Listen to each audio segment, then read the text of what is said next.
Hello guys, तर स्वागत आहे तुमचं आपल्या या यूट्यूब चॅनलवरती. मित्रांनो, चॅनलवर नवीन असाल तर चॅनलला सबस्क्राईब नक्की करा आणि अशाच नवनवीन अपडेट्स आपल्या चॅनलवरती पाहत राहा. चला तर मग आपण पाहूयात दीपज्योती या मालिकेचा आजचा रिव्ह्यू. तर मित्रांनो, आता इथे स्वराज आणि प्रीती दोघेही जण सुलोचनाला समजावत असतात की बाबा जे आहेत ते तुझी वाट पाहत खाली बसले आहेत राखी बांधण्यासाठी. तर त्यावेळी सुलू जी आहे ती हट्टाला पेटली आहे की काहीही झालं तरी मी खाली येणार नाही आणि दादाला राखी बांधणार नाही. तर आता इकडे स्वराजने पूर्ण प्रयत्न केलेले असतात की सुलूला मनवायचे, पण तरी देखील ती कोणाचंही ऐकायला तयार होत नाही. त्या दोघांचंही ऐकायला तयार होत नाही. तर तेवढ्यातच स्वराजला वाटतं की नाही, ही आपलं अशी काही ऐकणार नाही, पण एका व्यक्तीचं मात्र पूर्णपणे ऐकेल. असं म्हणत आता इकडे स्वराजने इथे दीपला फोन लावून दिलेला आहे आणि त्याने दीपला म्हटलं आहे की दीप, हे बघ, सुलू जी आहे ती बाबांना राखी बांधण्यासाठी तयार होत नाही आहे. आता एक काम कर, तूच तिला सांग की बाबांना राखी बांधण्यासाठी खाली जा म्हणून. तर त्यावेळी आता दीप जो आहे तो बोलतो की काय, सुलू बाबांना राखी बांधण्यासाठी नाही म्हणते, दे बरं तिच्याकडे फोन.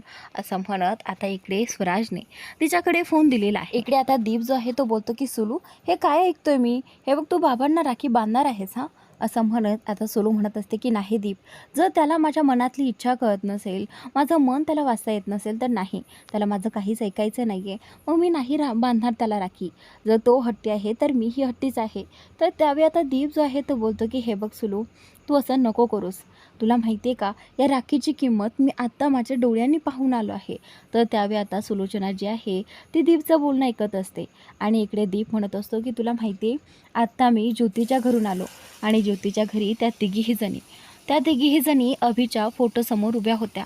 आज रक्षाबंधन आहे आणि त्यांच्यामध्ये त्यांचा भाऊ नाही आहे आणि त्यांच्यासोबत तो नाही आहे म्हणून त्या किती दुःखी होत्या आणि त्या खूप रडत होत्या. त्यांना त्या गोष्टीचा खूप त्रास होत होता. पण सुलू, हे बघ, तुझ्यासोबत तुझा भाऊ आहे, बाबा आहेत, आणि तरी देखील तू असं करतेस. हे बघ, ज्या दिवशी आपल्याला आपला माणूस आपल्यासोबत नाही आहे हे सगळं कळतं ना, त्या दिवशी आपल्याला त्याची किंमत कळते. सुलू, हे बघ, प्लीज असं काही करू नकोस, तू बाबांना राखी बांध. तर त्यावेळी आता इकडे हा दीप जो आहे तो खूप इमोशनल झालेला आहे. तो बोलतो की हे सगळं आपल्यामुळे झालं आहे आणि आज मी त्यांना जेव्हा त्यांच्या भावासाठी रडताना पाहिलं आहे ना, तेव्हापासून माझं मनही अगदी विखुरलेलं आहे. असं आता इथे दीप जो आहे तो सुलोचनाला म्हणत असतो आणि त्यावेळी दीप बोलतो की तू एकदा प्रीती बहिणीच्या डोळ्यात बघ, त्यांना विचार, त्यांच्या डोळ्यात पाहून तुलाही कळेल की भावाच्या प्रेमासाठी त्या किती आसुसलेल्या आहेत आणि आजच्या दिवशी त्यांचा भाऊ या जगात नाही आहे, म्हणजे त्यांना किती आठवण येत असेल आणि आजच्या या दिवसाचं महत्त्व त्यांच्यापेक्षा जास्त कोणालाच कळणार नाही आहे. सुलू, या गोष्टीचं गांभीर्य कळते का तुला? हे बघ, तुझ्याकडे एवढा चांगला भाऊ आहे तुझा, आतापर्यंत तुझे कुठलेच शब्द जे आहेत ते त्यांनी नाकारलेले नाही आहेत आणि फक्त माझ्यासाठी तू त्यांच्यासोबत एवढी रागावून बसलेली आहे. हे बघ, प्लीज असं काही करू नको. हे बघ, तुमच्या दोघांचं जे काही भावा बहिणीचं नातं आहे ना, ते माझ्यामुळे खराब करू नकोस. आणि सुलू, तुला माहिती आहे ना, आई जर असती तर तुला आत्ता आईने पटवून बाबांना राखी बांधायला लावली असती. मग तू अशी का वागत आहेस? हे बघ, तू स्वतः समजूतदार आहे.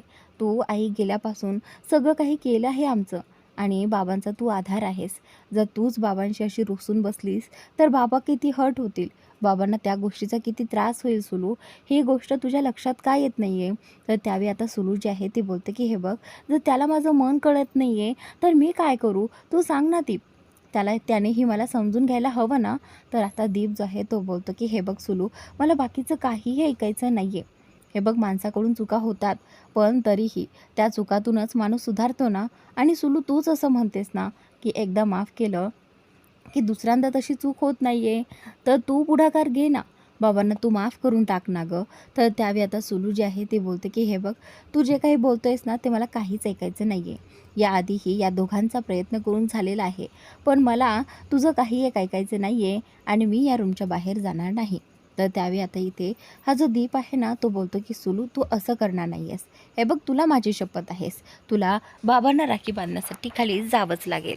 तर असं म्हटल्यानंतर सुलू जी आहे ते बोलते की दीप, तू पण ना तर आता इथे सुलूच्या डोळ्यातून अक्षरशः पाणी वाहत असतं, तिच्या डोळ्यात अश्रू आलेले असतात. खरं तर तिचा भाऊ तिच्यासाठी खूप महत्त्वाचा आहे, पण ती आज फक्त दीपसाठी हट्टाला पेटलेली होती. पण आता दीपने तिला शांत केलं आहे आणि तिला जाण्यासाठी सांगितलं आहे. तर आता इकडे सुलू जी आहे ती फोन ठेवते आणि त्याचनंतर इकडे त्या दोघांनाही बोलते की स्वराज, तू आणि दीप सगळं काही तुम्ही माझ्याकडून करून घेऊ शकता, असं म्हणत आता आत्या जी आहे ती रूमच्या बाहेर जाते. इकडे आत्या रूमच्या बाहेर गेल्यानंतर प्रीती जी आहे ती दाखवते की खरंच तिला आनंद झाला आहे. पण त्यावेळी स्वराज जो आहे तो बोलतो की चला प्रीती, आपणही जाऊयात, असं म्हणत आता प्रीतीही त्यांच्या पाठीमागे जाते. इकडे आता हे जे पुरुषोत्तमराव जे आहेत ते खाली बसलेले असतात. तर तेवढ्यातच आता इथे ही सुलोचना जाते. ते ओवाळणीचं ताट हातात घेते, त्यामध्ये राखी ठेवत आता पुढे जाऊन तिच्या दादाला ओवाळू लागते. आणि ओवाळल्यानंतर इथे सुलूने दादाला राखीही बांधलेली असते. कुठेतरी आता दादाला वाटतं की सुलूने मला माफ केलं आहे आणि सुलूचा रागही गेला आहे, ती राखी बांधतीये म्हटल्यानंतर. तर त्यावेळी आता इथे दादा जो आहे तो तिला भेट म्हणून काही पैसे देत असतो, कारण दरवेळी सुलू जी आहे ती हक्काने त्याच्याकडनं पैसे मागून घेत असते. आणि आता यावेळी देखील दादा स्वतःच्या मनाने ते भेट म्हणून तिला ते पैशाचं पॅकेट देत असतात. तर त्यावेळी आता सुलू जी आहे ती बोलते की ही भेट मला नको आहे, खरं तर जे मला हवं होतं ते तर तू द्यायला तयार नाही आहेस आणि माझी इच्छाही तुला समजत नाही आहे, मग हे घेऊन मी काय करू, मला याची काही किंमत नाही आहे. तर आता इकडे सुलू जी आहे ती बोलते, तुला जर द्यायचंच असेल तर फक्त माझ्या मनात जे काही आहे ना तेच दे, बाकी मला काहीच नको आहे, असं म्हणत आता इकडे सुलू जी आहे ती एवढं बोलून तिथून निघून जाते. तर त्यानंतर सुलूने हे जे काही भेट दिलं आहे ते घेतलं नाही आहे, म्हणून कुठेतरी बाबांना खूप वाईट वाटतं की सुलू माझ्यावर खूपच रागवलेली आहे. तर त्यावेळी आता बाबाही जास्त काही बोलत नाही. सुलूला वाटलं होतं यावेळी देखील दादा माझं ऐकेल आणि दादा माझं मन मोडणार नाही, पण इथे बाबा तिला काहीच बोललेले नाही आहेत. सुलूने जसा नकार दिला तसं ते त्यांनी ताटामध्ये ठेवलं. इकडे सुलू गेल्यानंतर आता बाबाही त्यांच्या रूममध्ये जातात आणि त्याचनंतर स्वराज आणि प्रीती दोघेही एकमेकांकडे पाहतात. खरं तर या दोघांना असं पाहून स्वराजलाही खूप वाईट वाटत असतं. प्रीती असं दाखवते की हे जे काही घडलं ना त्यामुळे तिला खूप वाईट वाटलं आहे, पण असं खरं तर काहीच नसतं. तर त्यानंतर स्वराज जो आहे तो बोलतो की आज निदान आत्यानी बाबांना राखी तर बांधलीच. तर त्यानंतर आता इकडे प्रीती जी आहे ती स्वराजला विचारते की स्वराज, मलाही थोड्या वेळासाठी माझ्या घरी जाऊन यायचं होतं, मी जाऊ शकते? तर त्यावेळी स्वराज जो आहे तो प्रीतीला बोलतो की प्रीती, यात विचारण्याचं काय आहे, विचारण्यासारखं काय आहे, तुम्ही जाऊ शकता. तर त्यावेळी आता स्वराज जो आहे तो बोलतो की प्रीती, मी येऊ का सोडवायला? तर त्यावेळी प्रीती जी आहे ती बोलते की नाही स्वराज, तसंही आज सण आहे म्हटल्यानंतर आज दुकानामध्ये कस्टमरही जास्त असतील, त्यामुळे तुम्ही दुकानाकडे फोकस करा आणि मी जाते ना, मी जाते व्यवस्थित आणि येतेही, त्यामुळे तुम्ही काळजी करू नका. तर आता इकडे प्रीती जी आहे ती आता घरी जाण्यासाठी इथून स्वराजकडून परमिशन मागत असते. पण खरं तर तिला या सगळ्याची सवय नव्हती, पण कुठेतरी स्वराज मनात घर करण्यासाठी हे सगळं तिला करावं लागत आहे. तर त्यानंतर आता इकडे स्वराजही प्रीतीबद्दल विचार करतो की प्रीती खरंच आपल्या या घरासाठी खूप काही करतायत, म्हणजे स्वतःचं दुःख मागे सारून आता आपल्या घरातल्या माणसांचा इच्छेचा आनंदाचा विचार करतायत. तर त्याचनंतर आता इकडे या ज्योतीच्या घरी ज्योती आणि ही कीर्ती आणि आई तिघीही जणी आता अभिच्या आठवणीतच रडत बसलेल्या असतात. पण त्यावेळी ज्योती बोलते की नाही, आता खूप वेळ झाला आहे, आपण सारख्या दादाच्या आठवणीत रडत आहोत, पण नाही, असं किती दिवस चालणार ना. हे बघ आई, मला आता असं वाटतं की आपण खंबीर व्हायला हवं, आपण दादाच्या आठवणी ज्या आहेत त्या अशाच ठेवूयात, पण आपण असं काहीतरी करूयात जेणेकरून हा दिवसही आपल्यासाठी चांगला जाईल. तर त्यावेळी आता कीर्ती जी आहे ती बोलते की हो, अगदी बरोबर आहे ज्योतिताई तुझं, खरं तर हा दिवस आपल्यासाठी स्पेशल असायलाच हवा. आपला दादा आपल्यासाठी स्पेशल होताच, पण तरी देखील आता दादा आपल्यात नाही आहे, हे दुःख आपण सारखं घेऊन असं रडत बसायचं नाही आहे, हे दुःख आपल्याला पेलायला हवं. तर त्यावेळी आता कीर्ती बोलते की आता एक काम करते, आता मी असं काहीतरी करते जेणेकरून आपला दादा आपल्याबरोबर आहे असंच आपल्याला वाटत राहील. तर त्यानंतर तेवढ्यातच आता प्रीती जी आहे ती घरी आलेली असते. प्रीतीला घरी आलेले पाहून आई जी आहे ती म्हणते की प्रीती तू इथे, सगळं काही ठीक आहे ना.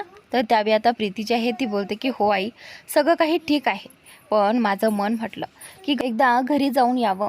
पण त्यावेळी आईच्या डोळ्यातले अश्रू, ज्योतीच्या डोळ्यातले अश्रू आणि कीर्तीच्या डोळ्यातले अश्रू हे प्रीतीला दिसत असतात. तर ज्यावेळी आता ज्योतीने पाहिले की कीर्ती आलेली आहे, म्हणजे तिची ताई आलेली आहे, ती किती इमोशनल झाली आहे घरात आल्यालाच. तिला ही दादाची तेवढीच आठवण येत असेल जेवढी आपल्याला येते. तर त्यावेळी आता इथे ही जी काही प्रीती आहे ती बोलते की आज काहीच नाही, आज फक्त माझ्या दादाच्या आठवणी मला काढायच्या आहेत. तर त्यावेळी आता इथे ही जी काही कीर्ती आहे ना ती बोलते की हे बघा, आता कुणीही रडायचं नाही आहे आणि दादाच्या आठवणीही जास्त काढायच्या नाही, जेणेकरून आपण इमोशनल होतो. आणि तसंही हे पहा, आजचा दिवस खूप स्पेशल आहे ना, त्यामुळे आजचा दिवस हा स्पेशलच करूयात. तर त्यावेळी आता इथे कीर्तीने एक ताट बनवलेलं आहे ओवाळण्यासाठी आणि राखी बांधण्यासाठी. खरं तर आता इथे कीर्ती जी आहे ती उत्साहात असते आणि बोलते की दादा नसला म्हणून काय झालं, दादा गेल्यापासून आपली ज्योतिताई जी आहे ती दादाच्या जागी थांबली आहे आणि दादाच्या जागी उभी राहून ती सगळं काही दादाच्या प्रमाणेच आपल्यासाठी करत आहे. तुम्हाला तर माहीतच आहे, दादा गेल्यापासून तिने आपल्यासाठी खूप काही केले आणि म्हणूनच आता इथून पुढे मी आता ज्योतिताईला ज्योतिभाऊ म्हणून रक्षाबंधनच्या दिवशी हाक मारणार आणि तिलाच दादा म्हणून आता मी राखी बांधणार. तर आता इथे हे ऐकल्यानंतर ज्योती जी आहे ती तर शॉकच होते. कीर्तीकडे ती फक्त पाहतच राहते. कीर्तीने ताट वगैरे आणले आणि कीर्ती दिवा वगैरे लावते आणि ज्योती त्याला सांगते की आता तू ज्योती भाऊ आहे, तू इथे बसायचेस आणि माझ्याकडनं राखी बांधून घ्यायचीस. तिने ज्योतीला आता एका ठिकाणी बसवलंय आणि तिला आता ओवाळत वगैरे असते. इकडे आता ही प्रीती बोलते की नाही, मी ज्योतीला कधीच ही जागा देऊ शकत नाही. माझ्या भावाशिवाय मी दुसऱ्या कोणालाही भाऊ मानू शकत नाही आणि माझी भाऊची जागा कुणीही घेऊ शकत नाही. तर आता इकडे प्रीतीला या सगळ्याचा खूप राग येतो, पण या सगळ्यांसमोर प्रीती असं काही दाखवत नाही आहे की तिला राग येत आहे.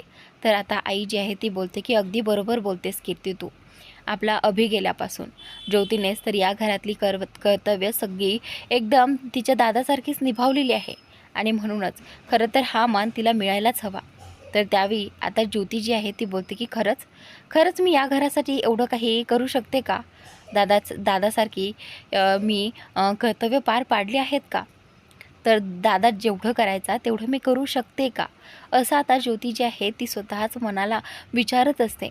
आणि इकडे ही कीर्ती जी आहे ती सतत त्या ज्योतीकडे रागाने पाहत असते, कारण तिला कधीही माझ्या दादाची जागा मी देणार नाही आहे आणि तिला घेऊही देणार नाही. तर आता इकडे ही ज्योती जी आहे ती आता त्याच विचारत असते की खरंच मी आपल्या घरासाठी दादा एवढं करू शकते का, आणि यापुढे मी हे सगळं करायला समर्थ राहील का, सगळ्यांच्या गरजा भागवू शकेल का, हा विचार तिच्या डोक्यात असतो. ती बोलते की आई, मला ना थोडं बाहेर जायचं आहे. तेवढ्यात ज्योती कोणालाही काही न बोलता तिची पर्स घेते आणि लगेचच बाहेर जायला निघते आणि तेही त्या विचारांमध्येच. इकडे दीप जो आहे तो त्याच्या बिर्याणी शॉपवर आलेला असतो आणि इकडे एक कामवाला त्याने लावलेला असतो. तेवढ्यातच तो माणूस जो आहे तो बोलतो की दादा, मला ना बायकोचे सारखे फोन येत आहे, कुठे गेलेत काय गेलेत हे विचारत आहे, त्यामुळे प्लीज थोडा वेळ तुम्ही थांबाल का, मी आत्ता जाऊन येतो. तर आता दीप जो आहे तो बोलतो की ठीक आहे, तू ये जाऊन, तोपर्यंत मी थांबतो. असं म्हणत दीप जो आहे तो स्टॉलवरती थांबतो. तेवढ्यातच तिथे गणपत काका येतात. गणपत काका आल्यानंतर इथे गणपत काका जे आहेत ते बोलतात की दीप भाऊ, खरं तर मी येणारच होतो. त्यावेळी आता इथे दीप जो आहे तो बोलतो की हे पहा गणपत काका, तुम्ही कसलंही टेन्शन घेऊ नका, तुम्हाला तिथून काढलं म्हणून काय झालं, मी मी बघतो काय करायचं आणि काय नाही ते, तुम्ही काळजीच करू नका, चालेल ना. तोपर्यंत तुम्ही आता कस्टमरकडे लक्ष द्या, ते काय आणि हे काय, तुम्ही माझ्याकडेच काम करतायत ना. तर त्यावेळी आता इथे गणपत काका जे आहे ते बोलतात की हो दीप भाऊ, मी करतो, मी लक्ष देतोय. तर त्यावेळी आता दीप जो आहे तो लगेच स्टॉलसमोर बिर्याणीसाठी तयारी करू लागतो. तेवढ्यातच आता इथे एक कस्टमर येतो आणि तो माणूस जो आहे तो बिर्याणी पॅकिंगमध्ये मागत असतो, पण दीपचं मात्र त्याकडे लक्षच नसतं. तर आता इथे तो दोनदा तीनदा बोलतो की अहो, मी बोलतोय की मला 2 पॅकिंग बिर्याणी हवी आहे. तर त्यावेळी आता दीप जो आहे तो बोलतो की ठीक आहे. तर आता खरं तर त्याच्या डोक्यात ज्योतीविषयीचेच विचार चालू असतात. तो मनातच म्हणत असतो की आज काही झालं तरी मी ज्योतीला भेटणार नाही, कारण मी तिच्यात नजरेमध्ये नजर मिळू शकत नाही. तर तेवढ्यातच समोर एक मुलगी येते. ती कस्टमर त्याला बोलते की मला ना 1 पॅकिंग बिर्याणी हवी आहे. पण तेवढ्यातच दीपला तिच्या चेहऱ्यामध्ये ज्योतीचा चेहरा दिसतो. त्यावेळी तो बोलतो की नाही, ज्योती नसेल, ज्योती काय येईल ना. तर तेवढ्यातच इकडे ती मुलगी जी आहे ती बोलते की अहो दादा, काय करताय, मला बिर्याणी हवी आहे, तुम्ही काय पाहताय, तर त्यावेळी आता दीपचं लक्ष जातं आणि खरं तर त्याच्यासमोर दुसरीच मुलगी असते. तेवढ्यातच दीप जो आहे तो तिला बिर्याणी पॅक करून देतो आणि त्याचनंतर थोड्या वेळाने आता गणपत काका त्याच्या जवळ येतात.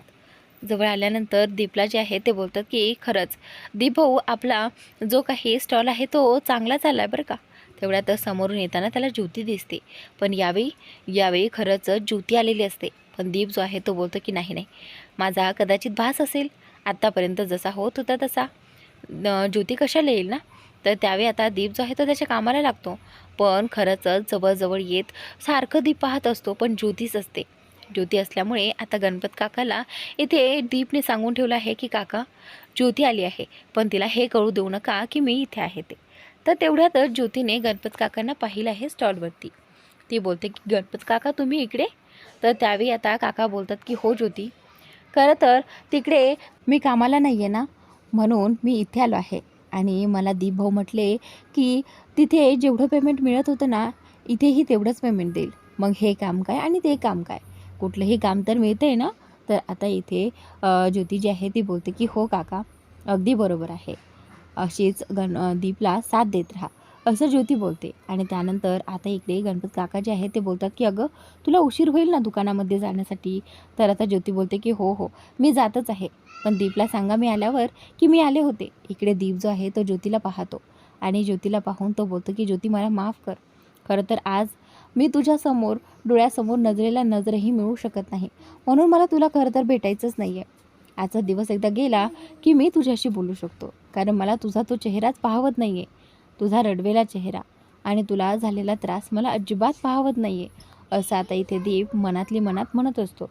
त्यानंतर ज्योती बोलते की चला काका, आता मी निघते, मला उशीर होतोय. असं म्हणत ज्योती जी आहे ती तिथून जायला निघते. तर मित्रांनो, आजचा भाग इथे संपतोय. पुढील भाग नक्कीच पहा. पुढील भाग खूपच इंटरेस्टिंग आहे, तुम्हाला नक्कीच आवडेल.